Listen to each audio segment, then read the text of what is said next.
नौकरियां कैसे दे रहे हैं नौजवानों को मान्यवर?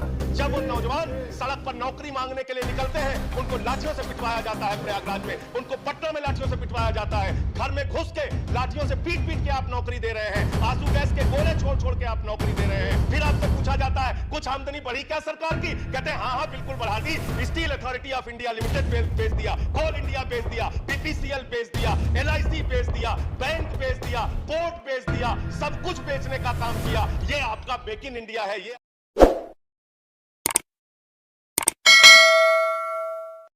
खाओ डिजिटल, गाओ डिजिटल, देश का बैंड बजाओ डिजिटल, रुपया डिजिटल, बैंक भी डिजिटल और सेना का टैंक भी डिजिटल। बच्चे पाए डिजिटल शिक्षा और फिर मांगे डिजिटल भिक्षा। बच्चे पाए डिजिटल शिक्षा और फिर मांगे डिजिटल भिक्षा।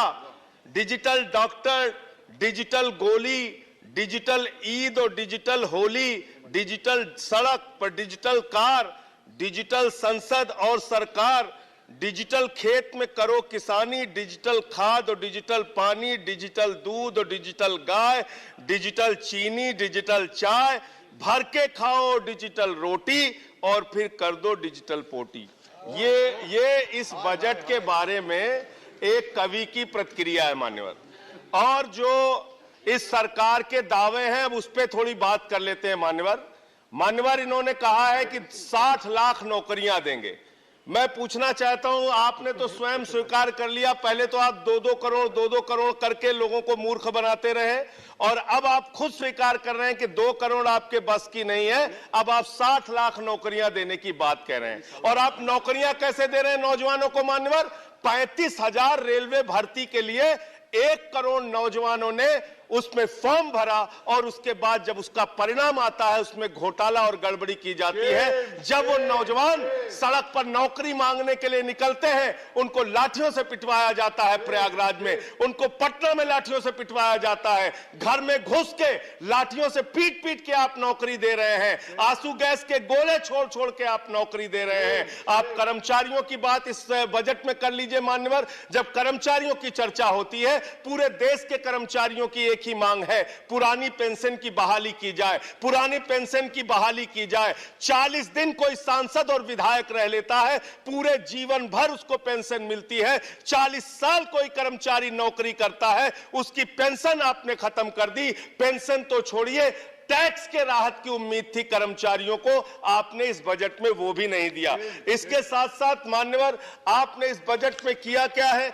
22 तक सबको घर देने की आपकी योजना थी। वो 22 तक घर देने की योजना भी पूरी तरीके से जमीन पर उतर के नहीं आई, वो भी फेल साबित हुई। जब आपसे पूछा जाता है सरकार की उपलब्धि क्या है, सरकार की आमदनी क्या है, आप सीना ठोक के कहते हैं अरे हमने तो आमदनी बढ़ा दी, देश का एयरपोर्ट बेच दिया। फिर आपसे पूछा जाता है कुछ आमदनी बढ़ी क्या सरकार की? कहते हैं हाँ बिल्कुल बढ़ा दी, steel authority of India limited बेच दिया, कोल इंडिया बेच दिया, बीपीसीएल बेच दिया, एलआईसी बेच दिया, बैंक बेच दिया, पोर्ट बेच दिया, सब कुछ बेचने का काम किया। ये आपका मेक इन इंडिया है, ये आपका डिजिटल इंडिया है। मान्यवर मैं खत्म कर रहा हूं मान्यवर। मैं मनरेगा की आप बड़ी पीठ थपथपाते हैं अपनी। मनरेगा की चर्चा बहुत होती है, मनरेगा का बजट आपने खत्म कर दिया, खाद की सब्सिडी आपने कम कर दी। इसका मतलब जो गरीबों को अन्न देने की योजना है वो भी योजना एकमात्र आपकी दिखावा है और मार्च के बाद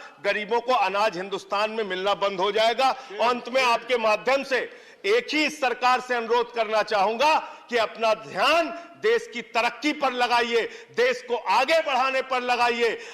बेटी बेटी होती है, हिंदू की हो, मुसलमान की हो, सिख की हो, ईसाई की हो, उसकी इज्जत के साथ खिलवाड़ मत कीजिए, गुंडागर्दी मत कीजिए। आप तय करने वाले कोई नहीं होते, कौन क्या पहनेगा, कौन क्या खाएगा, कौन क्या कैसे रहेगा, कौन। सच्ची और सटीक खबरें देखने के लिए हमारे चैनल को सब्सक्राइब करें और बेल आइकन को दबाएं।